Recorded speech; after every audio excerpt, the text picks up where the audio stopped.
Assalamualaikum warahmatullahi wabarakatuh. Bismillahirrahmanirrahim. Alhamdulillahirabbil alamin. Assalatu wassalamu ala sayyidina Muhammadin wa ala alihi wa sahbihi ajmain, amma ba'du. Sahabat-sahabat kaum muslimin yang dirahmati Allah Subhanahu wa taala. Dalam video kali ini saya akan membahas tajwid tentang mad tabi'i atau mad asli.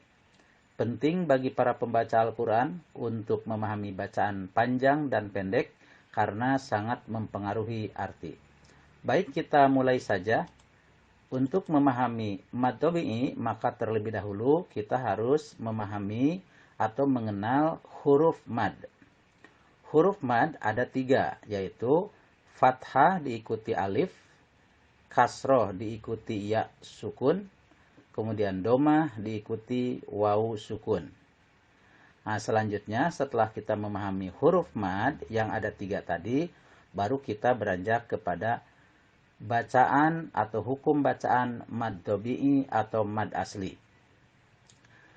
Yang dimaksud dengan mad tabi'i atau mad asli adalah apabila ada huruf mad, baik berupa fathah ketemu alif, atau kasroh ketemu ya sukun, domah diikuti wawu sukun, kemudian tidak bertemu atau tidak berhadapan dengan hamzah, tasdid, dan sukun atau bacaan yang disukunkan atau diwakofkan. Contoh di bawah ini misalkan kalimat ma, mi, mu.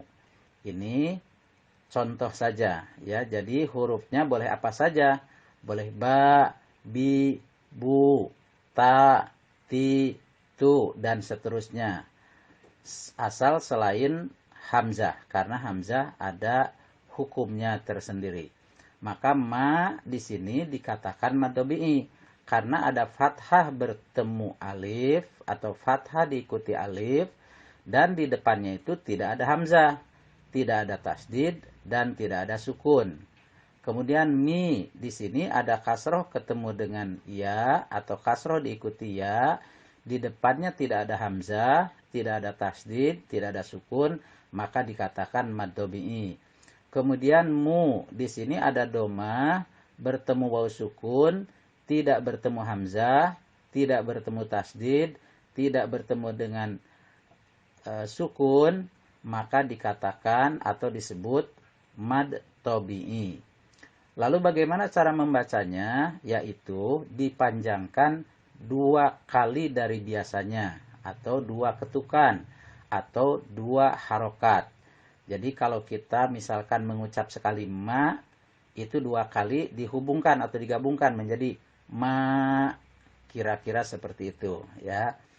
Nah, untuk membaca mad tabi'i atau mad tabi'i atau bacaan panjang itu, ketukan itu lamanya bisa berbeda-beda tergantung dari cara orang membaca Al-Qur'annya. Kalau bacaannya lambat, ketukannya semakin lambat. Kalau cepat, tentu saja lebih cepat. Baiklah, sekarang kita lanjut melihat contoh-contoh pada kalimat atau pada kata atau lafad. Di sini ada lafad qola. Nah, qola ini mad tabi'i karena ada fathah diikuti alif, di depannya tidak ada hamzah, tasdid maupun sukun ya.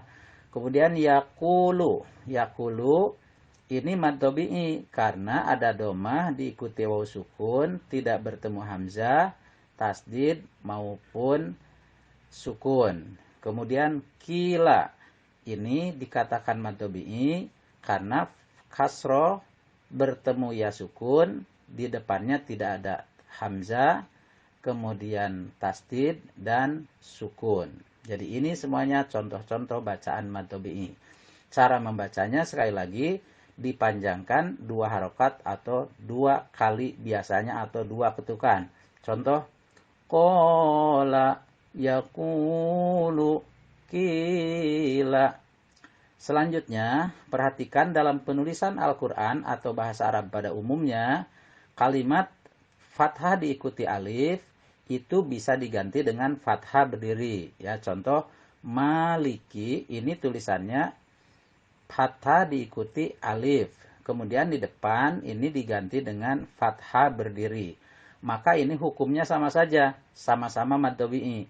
Kalau yang ini maliki mad tabi'i karena fathah diikuti alif, sedangkan ini maliki ini mad tabi'i karena fathahnya berdiri. Sedangkan fathah itu sendiri pengganti daripada alif, ya. Kemudian kalimat dzalika sama saja, dzalika fathah ketemu alif, mad tabi'i dibaca panjang.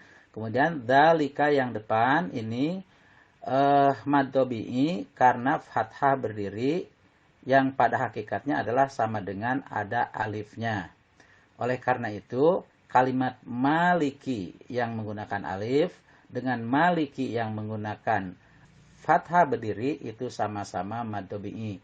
Begitu juga dengan contoh dzalika maupun dzalika yang tanpa penulisan alif.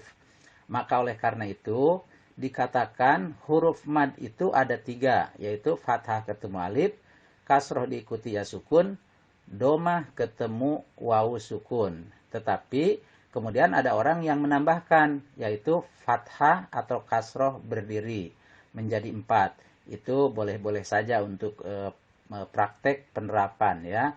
Untuk pemahamannya bahwa fathah berdiri ini atau kasroh berdiri ini biasanya pengganti dari alif ataupun dari ya. Baik, berikutnya mari kita aplikasikan atau kita lihat contoh-contoh bacaan mad tabi'i di dalam Al-Qur'an. Kita ambil saja misalkan surah Al-Fatihah. Perhatikan di sini. Bismillahirrahmanirrahim. Bismillah, lah di sini fathah berdiri. Berdasarkan keterangan yang tadi atau berdasarkan pedoman yang tadi, makalah ini termasuk mad tabi'i karena fathah berdiri dibaca 2 harokat atau 2 ketukan. Tetapi khusus untuk lafadz Allah ini ada yang mengatakan mad li ta'dim, artinya mad untuk mengagungkan lafadz Allah. Jadi fathah berdirinya bukan berasal dari alif. Ya, jadi boleh dikatakan mad tabi'i, boleh juga dikatakan mad li ta'dim, tetapi panjangnya sama saja yaitu 2 harokat. Bismillahirrahmanirrahim. Man mad tabi'i karena fathah berdiri. Kemudian ar-rahimi, perhatikan di sini ada kasroh bertemu ya sukun. Nah, berarti kalau berdasarkan yang tadi ini huruf mad, tetapi huruf mim di depannya itu diwakofkan atau berhenti atau sama saja dia punya sukun. Maka itu bukan mad tabi'i. Kecuali kalau dilanjutkan menjadi mad tabi'i. Misalkan Bismillahirrahmanirrahim. Alhamdulillahi rabbil alamin. Kalau seperti itu berarti itu mad tabi'i, artinya dibaca panjang 2 harokat. Tapi kalau berhenti bukan mad tabi'i, nanti ada hukum yang lain. Kemudian alhamdulillah, lah mad tabi'i atau mad li ta'dim. Alhamdulillahi rabbil alamin. A bacaan mad tabi'i karena fathah berdiri, ya. Alamin bukan mad tabi'i kalau waqaf karena nunnya disukunkan. Kemudian ar-rahman. Ar-rahman mad tabi'i karena fathah berdiri. Ar-rahim bukan mad tabi'i kalau waqaf. Maliki maknya mad tabi'i karena fathah berdiri. Yaumiddin. Yaumiddin kalau lanjut mad tabi'i, kalau berhenti bukan mad tabi'i. Iyyaka, ya-nya itu adalah mad tabi'i karena fathah diikuti alif. Kemudian na'budu wa iyya, ya-nya mad tabi'i karena fathah diikuti alif. Wa iyyaka nasta'in. Ihdinas. Nah, di sini ihdinas, di sini ada fathah ketemu alif atau diikuti alif. Tetapi di depannya ada tasdid, maka ini bukan mad tabi'i, berarti bacanya tidak panjang, ya. Maka sekali lagi di sini jangan dibaca ihdinas, tidak boleh karena ini walaupun ada huruf mad tetapi di depannya bertemu tasdid. Sehingga bacanya langsung ditekan ke huruf yang bersidah tadi. Ihdinas siratal, sirata ro-nya mad tabi'i fathah ketemu alif. Siratal mustaqim. Siratal ro-nya mad tabi'i karena fathah ketemu alif. Siratal ladzina, ladzi nya mad tabi'i karena kasro diikuti ya sukun. Ladzina an'amta alaihim ghairil maghdu. Du-nya mad tabi'i karena domah bertemu waw sukun dan di depannya tidak ada hamzah, tasdid maupun sukun.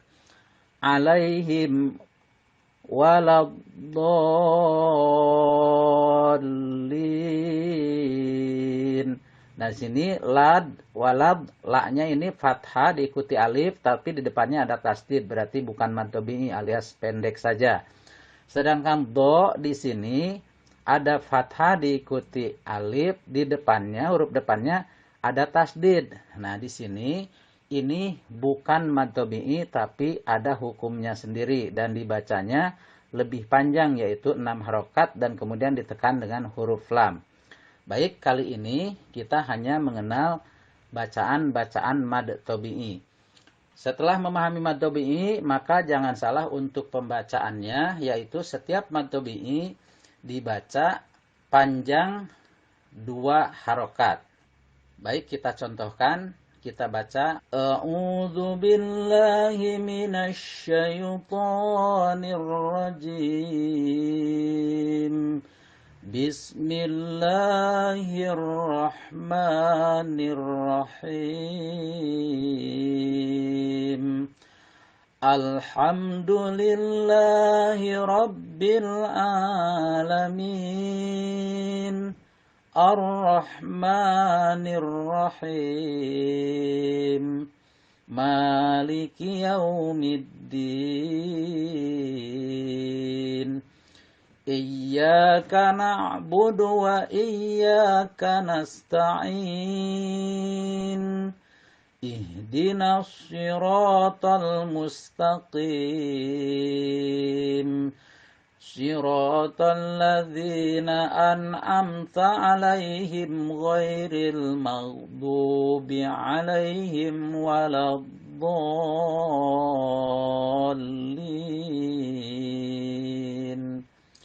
Sekian penjelasan tentang mad tabi'i. Mudah-mudahan bermanfaat buat kita semuanya. Wallahu a'lam bishawab. Billahi taufik wal hidayah. Wassalamualaikum warahmatullahi wabarakatuh.